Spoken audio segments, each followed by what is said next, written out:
ఈ పునరుద్ధాన శుభాభివందనములు దేవుని పక్షమున మరియు కుటుంబ పక్షమున మీ అందరికి తెలియపరుస్తున్నాను. ఈ ఉదయకాలపు ఆరాధనలో దేవుడు చక్కని మాటను గుర్తు చేస్తున్నాడు. ఎంతమంది సిద్ధంగా ఉన్నాం? సిద్ధంగా ఉన్న వారందరూ బిగ్గరగా హల్లెలూయా. ఆయన సన్నిధానంలో మనం ఎలా ఉండాలి అంటే, నీకు ఎన్ని ఉన్నా ఏం చేయాలి? బయట గేటు వరకే. అవి లోపలికి వచ్చామా ఏం చేయాలి? సంతోషముతో మన జీవితాన్ని ముందుకు తీసుకొని వెళ్ళేటట్టుగా దేవుడు మనల్ని పిలిచాడు. మంచిది. ఇక్కడ ఒక చక్కని సందర్భాన్ని మన ముందు పెడుతున్నాడు పరమ తండ్రి. 119వ కీర్తన 119వ కీర్తనలు 25వ వచనాన్ని చూసుకుందాం. నా ప్రాణము మంటిని హత్తుకొనుచున్నది, నీ వాక్యము చేత నన్ను బ్రతికింపుము. ఈ గ్రంథకర్త రచయిత గారు రాస్తున్న సందర్భం ఏంటంటే, తన బాధను, తన వ్యక్తిత్వ విధానాన్ని దేవుని ఎదుట వ్యక్తపరుస్తున్నాడు. ఏమని? నా ప్రాణము మంటిని హత్తుకొనుచున్నది, నీ వాక్యము చేత నన్ను బ్రతికింపుము.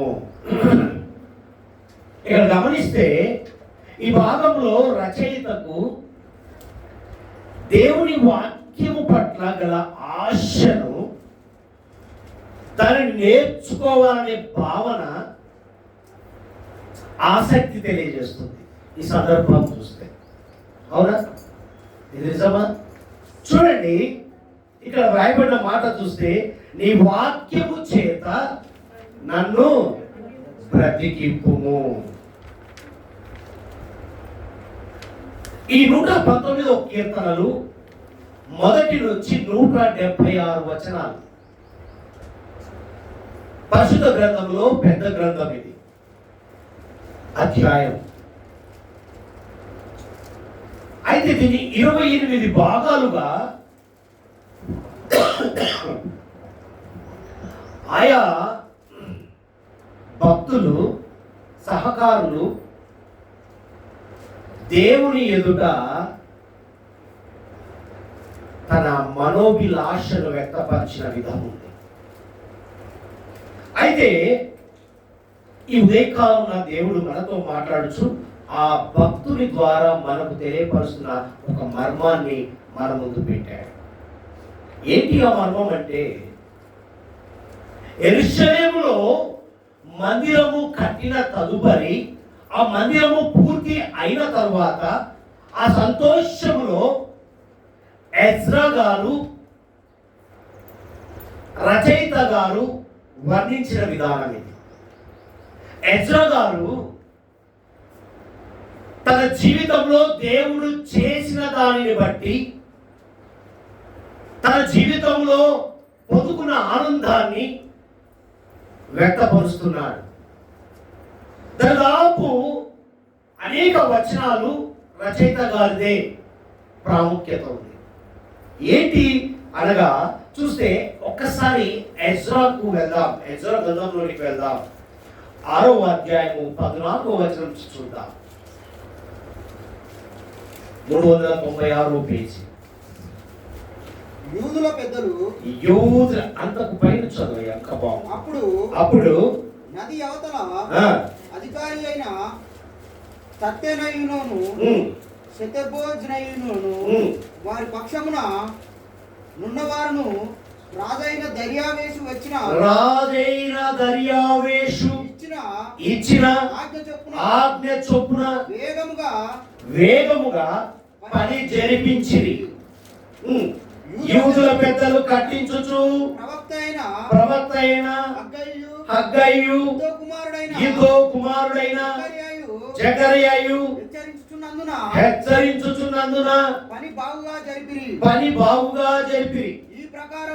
ఈ ప్రకారము ఇశ్రాయేలీయుల దేవుని ఆజ్ఞను అనుసరించిన వారు కట్టించుచు కోరేషు దర్యావేషు అతహస్త అను పారసిక దేశపు రాజుల ఆజ్ఞ చొప్పున ఆ పని సమాప్తి చేసిరి. రాజైన దర్యావేషు ఏలుబడియందు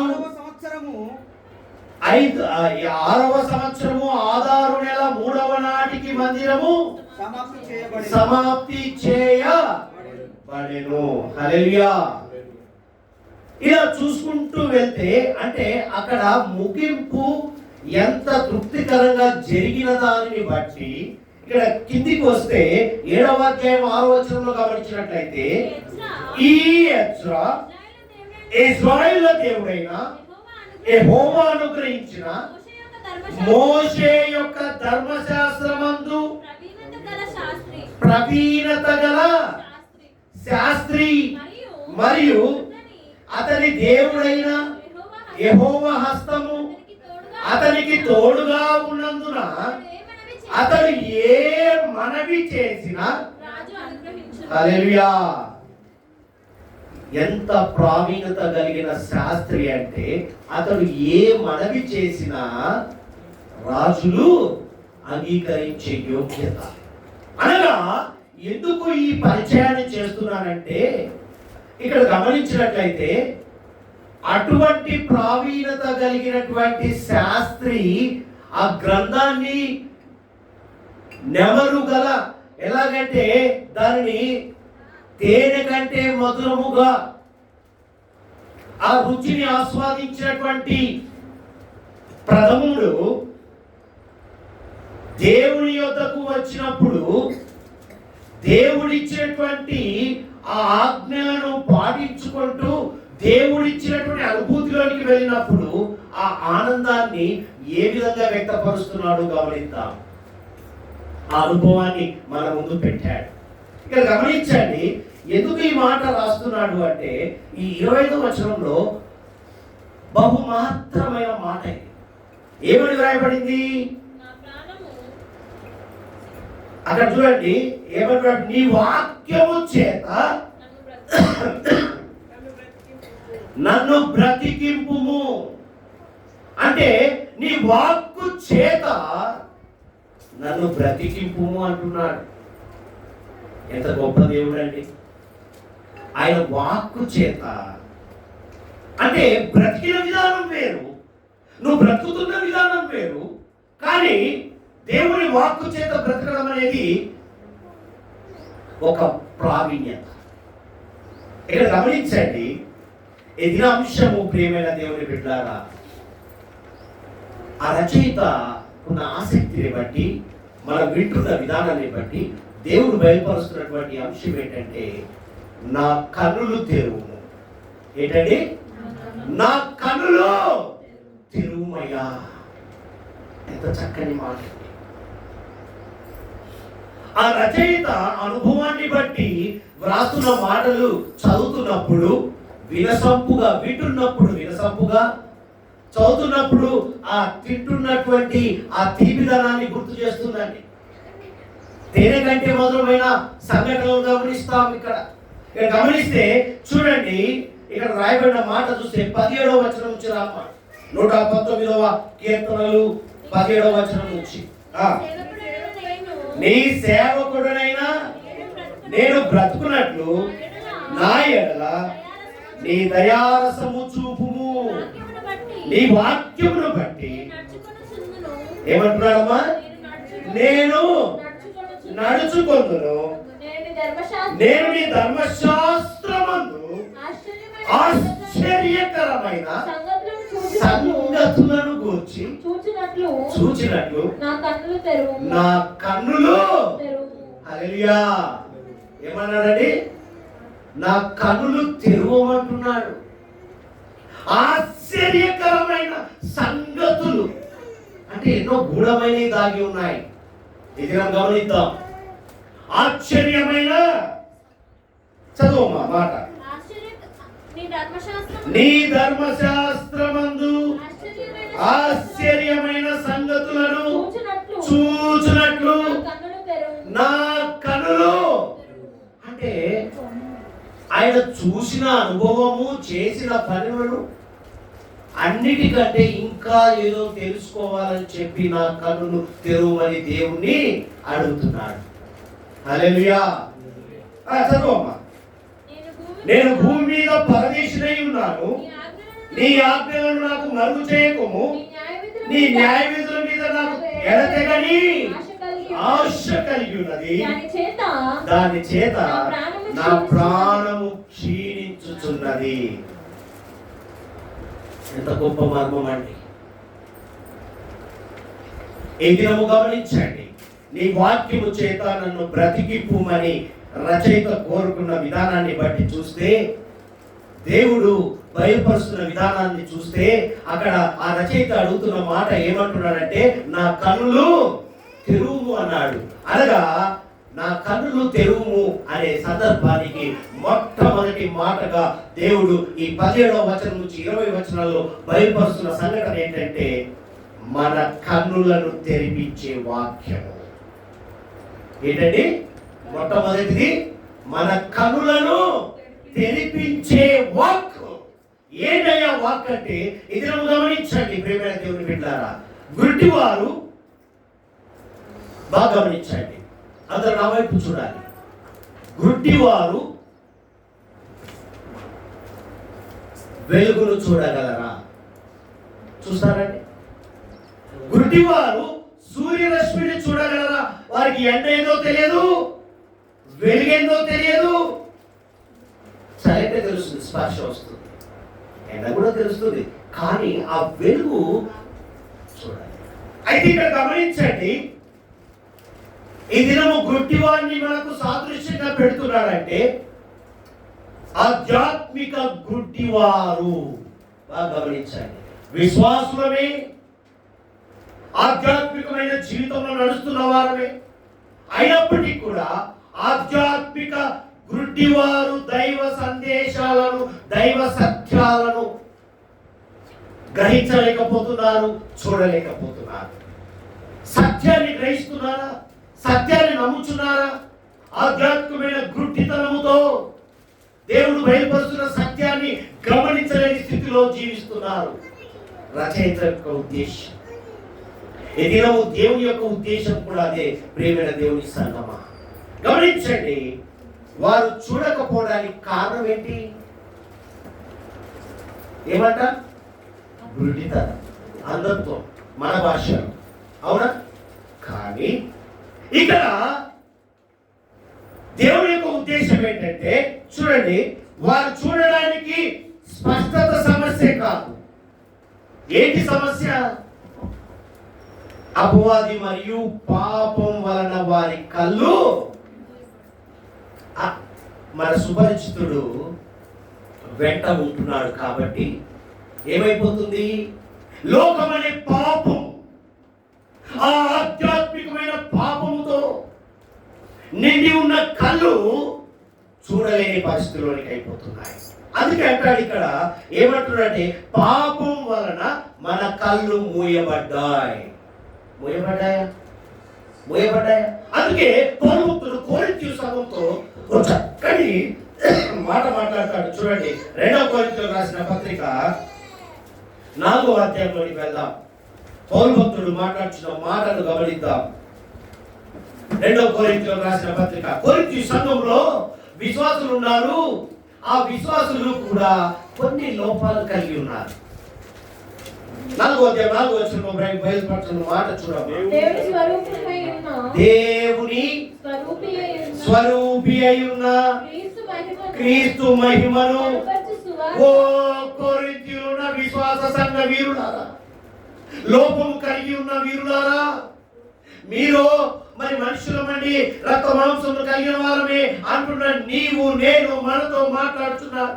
పౌలు భక్తుడు ఆ కొరింథీ సంఘంతో మాట్లాడుతూ మనతో మాట్లాడుతున్న సంగతి ఏంటంటే, చూడండి, దేవుని స్వరూపి అయి ఉన్న క్రీస్తు మహిమను కనపరచు సువార్త ప్రకాశము వారికి ప్రకాశింపకును నిమిత్తము ఈ యుగ సంబంధమైన దేవత అవిశ్వాసులైన వారి మనోనేత్రములకు గ్రుడ్డితనము కలుగజేసెను. అంధకారములో నుండి వెలుగును ప్రకాశించెను గాక అని పలికిన దేవుడే తన మహిమను కూర్చిన జ్ఞానము యేసుక్రీస్తునందు వెల్లడిపరచుటకు మా హృదయంలో ప్రకాశించెను. ఎక్కడ? మా హృదయంలో. మా హృదయంలో. పౌలు భక్తుడు సువార్త చెప్తూ, బాబు వినండ్రా, మా మటుకు మేము చెప్పట్లేదురా నాయన, ఇది నా సత్యము అంటున్నాడు. ఏ సత్యము? ఏ సత్యము? మన కనులను తెరిపించే వాక్యాన్ని ముందు పెట్టాడు. అవునా? మన కనులను తెరిపించే వాక్కును ముందు పెట్టాడు. అంటే కొరింథీ సంఘంలో విశ్వాసులు అన్ని తెలిసిన వారే, కానీ వారిలో లోపం ఉంది. ఆ లోపం ఉన్న వారు గ్రహించాలని ఏమని మాట్లాడతారంటే, చూడండి ఇక్కడ, దేవుని స్వరూపి అయి ఉన్న క్రీస్తు మహిమను కనపరచుచు సువార్త ప్రకాశము వారికి ప్రకాశింపకుండా నిమిత్తము ఈ యుగ సంబంధమైన దేవత అవిశ్వాసులైన వారి మనోనేత్రములకు గ్రుడ్డితనము. ఎంతమంది గుడ్డితనం కలిగి ఉన్నారో ఈ దినము దేవుడు నీతోనే సూటిగా మాట్లాడుచున్నాడు. హల్లెలూయా. ప్రియమైన దేవుని బిడ్డలారా, ఇంకొక సుపరిచితుడున్నాడు, మనకు బాగా తెలుసు.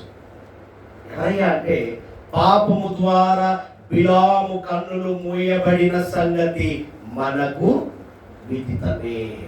మనందరూ తెలుసు కదా, గాడిద బిలాము, గాడిద బిలాము. చూడండి, సత్యకాండంలోకి వెళ్దాం. 22వ అధ్యాయంలో బయలుపరచబడిన సత్యాన్ని గ్రహించుదాం. 22వ అధ్యాయము 22వ వచనం చూడండి. అక్కడ చక్కగా ఆ గాడిదకు వాక్కునిచ్చాడండి. అంటే ఈ దినము మనం ఎలాంటి వారము గమనించాలి. మన కన్నులు మూయబడి ఉన్నాయంట, తెరిపించడానికి దేవుడు సాదృశ్యాన్ని ముందు పెట్టాడు. చదవండి. అప్పుడు యెహోవా ఆ గాడిదకు వాక్కునిచ్చాడు కనుక అది, నీవు నన్ను ముమ్మారు కొట్టితివి, నేను నిన్నేమి చేస్తని బిలాముతో అనగా.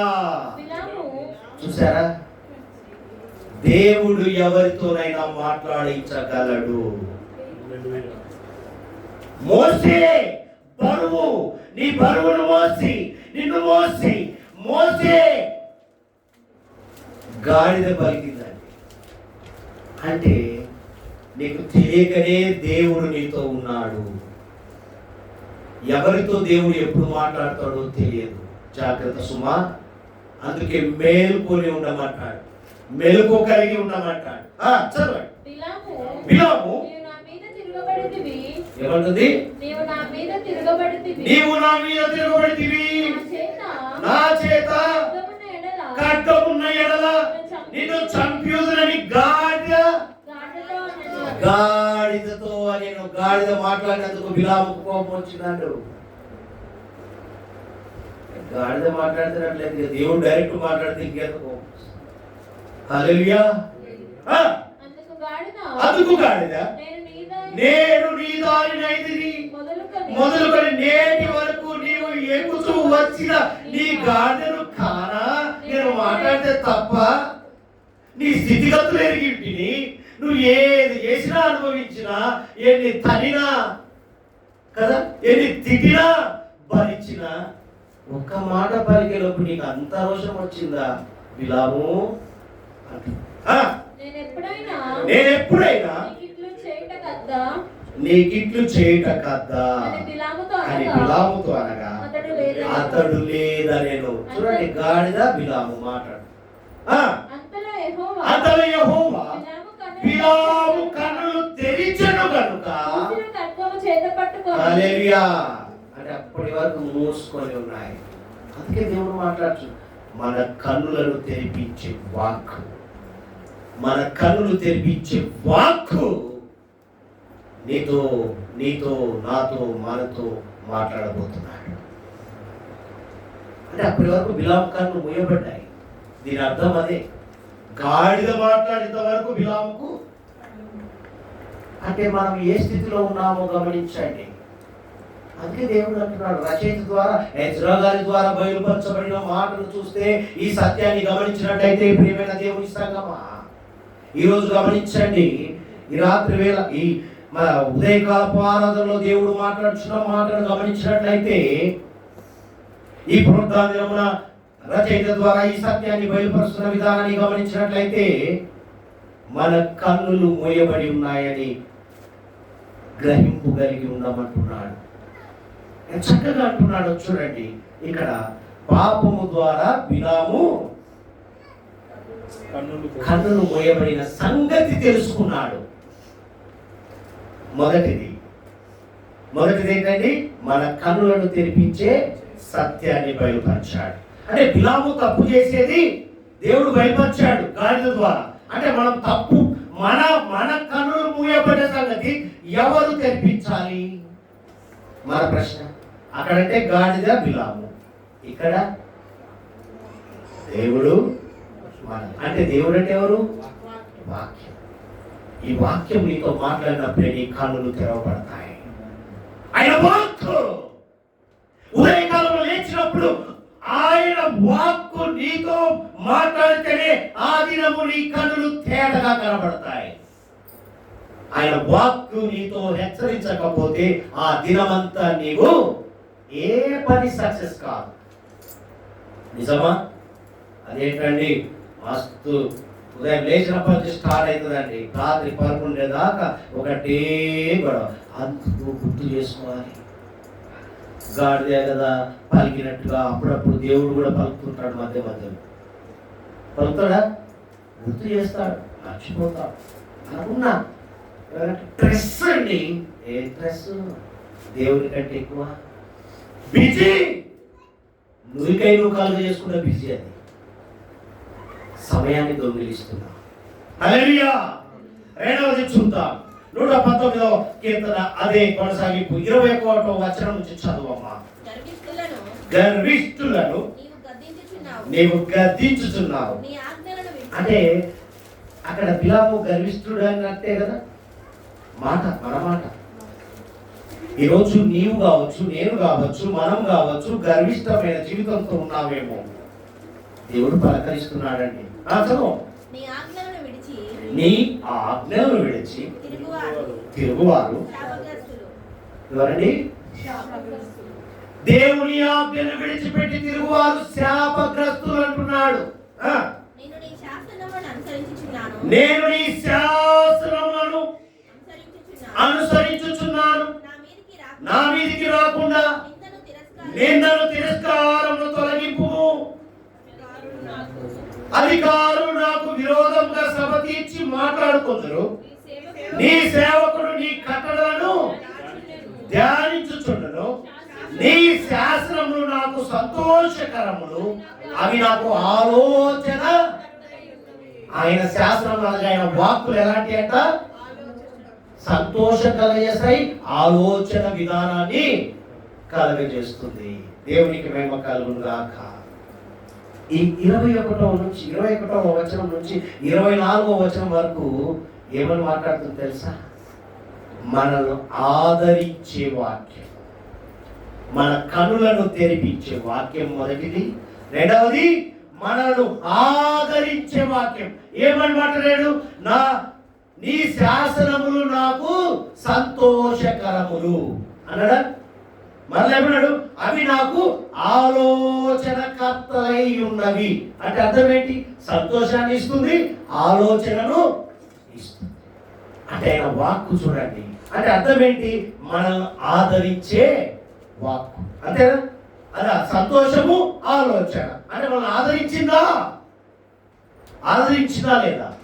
ఈ సత్యాన్ని కనుగొనమంటున్నాడు. అందుకే చక్కగా మత్తయి గారు ఒక మాట రాస్తాడు చూడండి. మత్తయి సువార్త 7వ అధ్యాయంలోనికి వెళ్దాం. మత్తయి గారు ఒక అనుభవాన్ని మన ముందు పెట్టాడు. 7వ అధ్యాయము 24 నుంచి చదవమ్మా. కాబట్టి ఈ నా మాటలు విని వాటి చొప్పున చేయు ప్రతి వాడును వాటి చొప్పున చేయువాడును ప్రతి బండ వాడును మీద తన ఇల్లు కట్టుకొనిన ఏమంటున్నాడు?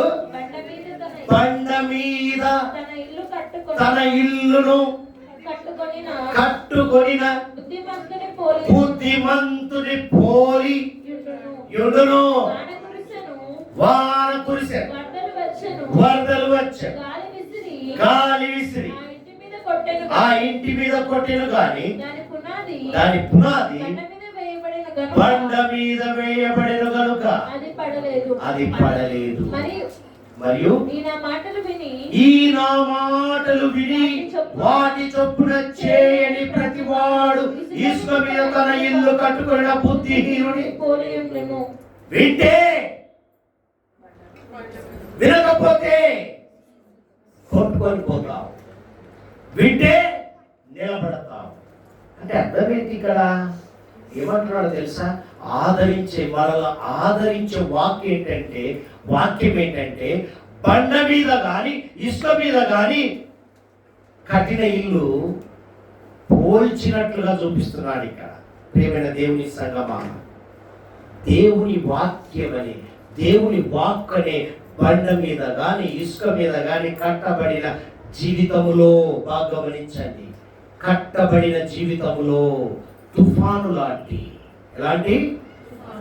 అంతకంటే మించి సునామీ అకస్మాత్తుగా వస్తుంది కదా, సునామీ లాంటి, తుఫాను లాంటి తిరస్కారాలు, అభ్యంతరాలు, శ్రమలు, నిందలు, అవమానాలు కలిగిన దేవుడు మనల్ని విడిపిస్తాడు, ఆదరిస్తాడు. ఆదరించే వాక్యం మాట్లాడుతుంది.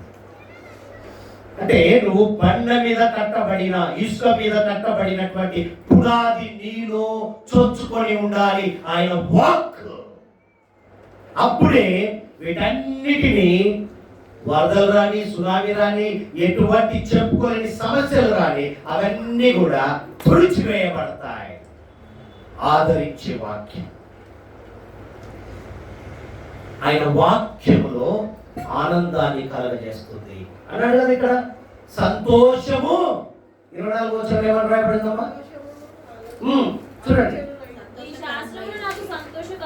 అంటే నీ వాక్కు నన్ను సంతోషపరిచినట్టున్నాడు రచయిత. ఈరోజు మనం కూడా అలాంటి సంతోషంలోనికి, అలాంటి ఆలోచనలోనికి వెళ్తుము కాక. ఆదరించే వాక్యం. నువ్వు రోజు చదువుతున్నావంటే నిన్ను ఆదరిస్తుందని గుర్తుపెట్టుకో. నువ్వు రోజు చదువుతున్నావంటే నీ కన్నులు తెరిపిస్తున్నాయి, నిన్ను ఆదరిస్తుంది. మూడవది చూద్దామా? చక్కని మాటలు చూద్దాం. 25వ వచనం కొనసాగింపు చేయాలి. నా ప్రాణము ఎలా ఉందంట? మంటిని హత్తుకొనుచున్నది నీ వాక్యము చేత. అంటే రచయిత గారి అనుభవం అంతా చూడండి. కన్నులు తెరుచుకునే అనుభవంలోకి వెళ్ళాడు, ఆనందించే. బాగా గమనించండి, ఇసుక మీద బండ మీద కట్టినట్టు ఉండాలి అన్నాడు. ఇంతలోనే ఏమంటున్నాడు? చదువు మాట. నా ప్రాణము మంటిని హత్తుకొని ఉన్నది నీ వాక్యము చేత నన్ను బ్రతికింపు. నా చర్య అంతయు నేను చెప్పుకొనగా నీవు నాకు ఉత్తరం ఇచ్చి నీ కట్టడలను నాకు బోధింపు, నీ ఉపదేశ మార్గమును నాకు బోధపరచు, నీ ఆశ్చర్య కార్యములు నేను ధ్యానించను. చాలమ్మా. ఏంటండి, అక్కడేమో కన్నులు తెరిచినట్టుగా బలంగా మాట్లాడాడు. మరలేమన్నాడు? బండ మీద ఇసుక లాంటి వాటి మీద లాగా బలంగా ఉండాలి, ఉన్నప్పుడు కొట్టుకోపోలేమో, నిలబడతాం, ఏవైనా తుడిచివేయబడతాయి అన్నాడు. 25వ వచనంకి వచ్చేసరికి విలాపం వ్యక్తం చేస్తున్నాడు. దేవుని దగ్గరికి విలాపం. అయ్యా నా ప్రాణము మంటిని హత్తుకొని ఉన్నది. విలాప వాక్యములు స్టార్ట్ అయ్యాయి అక్కడ. ప్రేమైన దేవుని బిడ్డ. మూడవది మనల్ని బ్రతికించే వాక్యం. ఏంటండి? మనల్ని బ్రతికించే వాక్యం అంటున్నాడు కదా, నా ప్రాణము వంటిని హత్తుకొని ఉన్నది, నీ వాక్యము చేతనే నన్ను బ్రతికింపు. అంటే నీ వాక్కు చేతనే. దేవుని ఆజ్ఞ లేనిది ఏదైనా జరుగుతుందండి? జరగదు. ఇదేం గమనిద్దాం ఈ సత్యం. ఇక్కడ చూస్తే ఇక్కడ నుంచి స్టార్ట్ అయింది విలాప ప్రార్థన ప్రారంభమైంది. అంటే అర్థం ఏంటంటే, నీవు నిరాశలో కానీ, నిస్పృహలో కానీ, నిరుత్సాహంలో కానీ ఉన్నావా? ఈ రచయిత ఆ స్థితిలో ఉండి తన ప్రాణమును మంటిని హత్తుకొని ఉన్నదని, మరణపు అంచుల వరకు వెళ్ళిందని, తాను దుఃఖంగా ఉన్నట్టు దేవునికి బయలుపరుస్తూ నీ వాక్యము ద్వారా నన్ను బ్రతికిపోమని రిక్వెస్ట్ చేస్తున్నాడు. ఈరోజు మన స్థితి అట్లాంటిది. ప్రియమైన దేవుని సొత్తైన ప్రజలారా, నువ్వు నిరాశలో ఉన్నావేమో, నిస్పృహలో ఉన్నావు, నిరుత్సాహంలో ఉన్నావేమో, మరణపత్రం వరకు వెళ్ళావేమో. ఒక్కసారిగా నీ వాక్యం చేత నువ్వు బ్రతికిపోయా అన్నావు అంటే చూడండి ఏమవుతుందంట,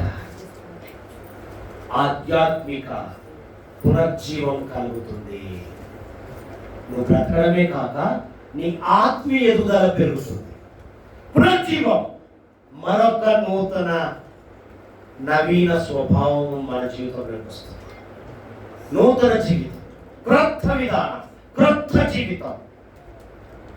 బ్యాప్టిజం తీసుకుంటారు, అవునా? అదొక నూతన జన్మ. మరణించి ఇలా పడుకోబెట్టి ఇలా తీశారంటే కారణం పాతవి గతించను, క్రొత్తవి. అవునా? నీ జీవితాన్ని మార్చే వాక్యం. ఈరోజు నీవు నేను అనుకోవచ్చు, అయ్యా నేను నిరాశలో ఉన్నాను, నిస్పృహలో ఉన్నాను, నిరుత్సాహంలో ఉన్నాను, మరణ పంచుల వరకు వెళ్ళాను, నీ వాక్యం చేత నన్ను బ్రతికింపయ్యా అని ఒక్కసారి అడిగావా? అయిపోయి మనల్ని బ్రతికించే వాక్కు మనతో ఉండుగాక. ఆధ్యాత్మిక పునర్జీవము కలుగుతుందని నమ్ముతున్నాడు రచయిత. మరి రచయిత నమ్మాడు, నీవు నేను మనము నమ్ముతున్నామా? లేకపోతే బిలాములాగానే ఉన్నామా? అయ్యా కళ్ళు తెరిచిన అంటున్నాం.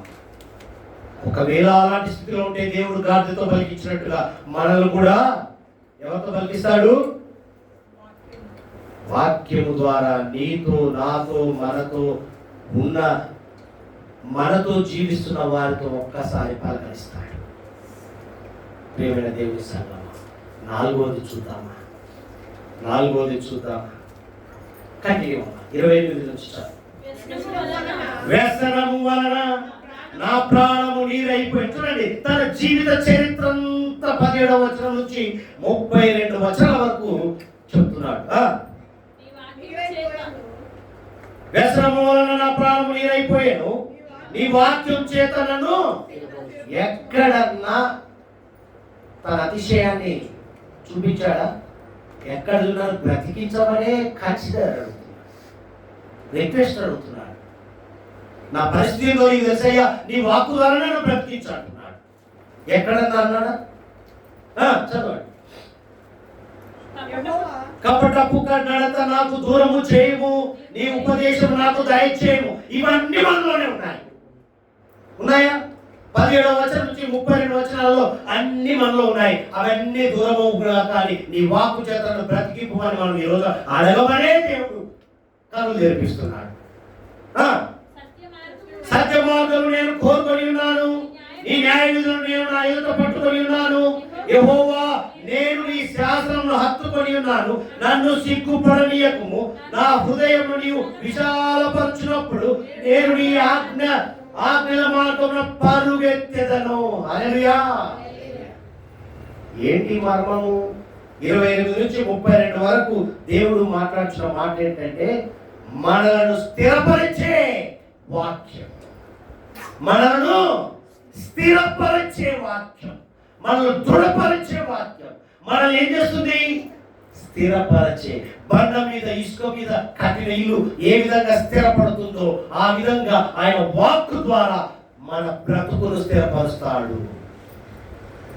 అందుకే ఎజ్రా గారు పైన ఎదుర్కొన్న దుఃఖకరమైన పరిస్థితుల నుండి విడుదల పొంది స్థిరంగా ఉండడానికి కారణం దేవుణ్ణి అడిగిన విధానం. ఈరోజు గమనించండి, 25వ వచనంలో అతడు చెప్పిన పశ్చాత్తాపు ప్రార్థన. అది పశ్చాత్తాపమేనా? ఏమన్నాడు అక్కడ? 25వ వచనం చదవ. నా ప్రాణము అయ్యా మట్టిని హత్తుకొని ఉన్నది, నీ వాక్యము చేతనే. మనం అంటామా ఉన్న రోజులు బాగా తినాలి ఉండాలి మన కాన్సెప్ట్, రేపు ఏమవుతుందో లేదు. కానీ ఎప్పుడైనా దేవుని అడిగామా, అయ్యా నా ప్రాణం మట్టిని హత్తుకొని ఉందయ్యా, నీ వాక్కు చేత నన్ను బ్రతికింపని ఎప్పుడైనా అడిగామా? అడగడానికి వరకే మన కన్నులు తెరిపిస్తున్నాడు. ఇది ఏమని మాట్లాడుతున్నాడు తెలుసా? మనల్ని స్థిరపరిచే వాక్కు. అందుకే అంటాడు కదా అక్కడ, నా చర్య అంతయు చెప్పుకొనగా. దేవునికి అన్ని చెప్పుకోవాలండి, దాచిపెడుతున్నాం ఈ దినం. నా చర్య అంతయు నీకు చెప్పుకొనగా. ఏమంటున్నాడు అక్కడ? నీవు నాకు, దేవునికి అన్ని చెప్పుకో, ఏది దాచిపెట్ట. నీ ఇంటి వారికి, నీ తోబుట్టులకు, నీ భార్యకే కానీ, నీ భర్తకే కానీ, నీ పిల్లలకే కానీ చెప్పుకోకపోవచ్చు, కానీ దేవునికి అన్ని చెప్పు. నేను అన్నీ చెప్తానండి, A to Z, ఏది దాచ. అందుకే దేవుడు మాట వింటాడు, రిలీజ్ చేస్తాడు. ఆయన పని అదే, రచయిత ఉద్దేశం కూడా అదే, ఎదురుగారి ఉద్దేశం అదే. నా చర్య అంతయు చెప్పుకొనగా. మన కష్ట పరిస్థితిలో మనము ప్రార్థించినప్పుడు దేవుడు మనల్ని సిగ్గుపడనీయక ప్రతికూల పరిస్థితులను అనుకూలంగా, బలహీనతను బలంగా, ఓటమిని విజయంగా మార్చి స్థిరపరుస్తాడు. హల్లెలూయా. స్థిరపరచువాడు, గణపరచువాడు. దేవునికి మేము కలుగు కాక. 4 మాటలు మాట్లాడాడు. ఏ మాటలు మాట్లాడాడు? ఏ మాటలు? కన్నులు తెరువుము అనే అంశం ముందు పెట్టి, మన కన్నులు తెరిపించే వాక్యము, ఆదరించే వాక్యము, బ్రతికించే వాక్యము, స్థిరపరిచే. ఇన్ని వాక్కులు ఇచ్చిన దేవుణ్ణి మనం నిర్లక్ష్యం చేస్తున్నాం. ప్రేమైన దేవుని సంగమా, మన జీవితంలో దేవుని వాక్యం పట్ల రచయితకున్న శక్తి, ఆశ మనలో కొంచెం ఉన్నా సరే ఈరోజు మనం జయించగలం. అందుకే దేవుడు ఏమంటాడంటే, మరి నీ జీవితంలో ఈ పునరుద్ధానంలో దేవుడు అడుగుతున్న మాట, బిడ్డా మంచిదే, వచ్చావు, నన్ను గణపరిచావు, కీర్తించావు, స్తుతించావు, చక్కగా మాట్లాడావు, చక్కగా కానీ నీ జీవితంలో దేవుని వాక్యం పట్ల, అంటే నా వాక్కు పట్ల ఆశ, ఆసక్తి ఏమిటి పరిశీలించుకుంటున్నావా అని క్వశ్చన్ మార్క్ వేశాడండి దేవుడు. ప్రేమైన దేవుని బిడ్డారా, దానికి జవాబు మనం ఏమి తెలుసు? మనం చేసేది నిత్యం ఏంటండి? మనం చేసే పని ఏంటి? ఉదయం ఇవ్వగానే ప్రార్థన చేస్తాం.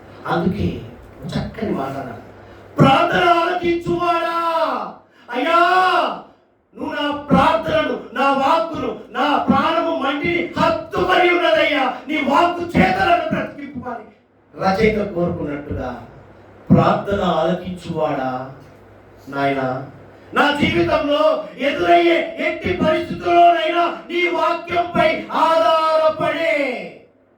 ఏంటండి?